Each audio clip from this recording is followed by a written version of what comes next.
దేవుడిని మొదటగా ఎందుకు పెట్టుకోమంటాను, దేవుడిని మొదటగా ఎందుకు ప్రేమించమంటానంటే, దేవుడు కూడా అడుగుతాడు, మొదటిగా నన్ను ప్రేమించు, నన్ను పెట్టుకో అంటాడు. అది నేను అనుకున్నాను, దేవా అది స్వార్థం, పాజిటివ్నెస్ అనిపిస్తుంది. అంటే నాకే కావాలి, నాకే సొంతం, వచ్చేస్తుంది.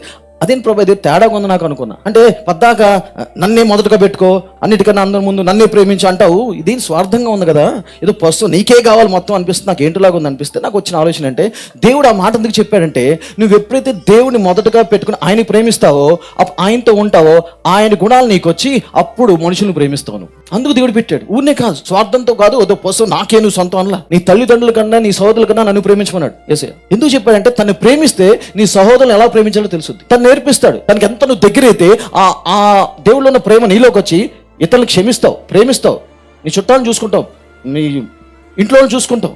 అందుకు దేవుడు అన్నాడు, అందుకు దేవుని మొదటగా పెట్టుకోండి, మొదటగా దేవుని ప్రేమను పెట్టుకోండి. అప్పుడు నీకు అర్థం అవుద్ది జనాలు ఎలా ప్రేమించాలని.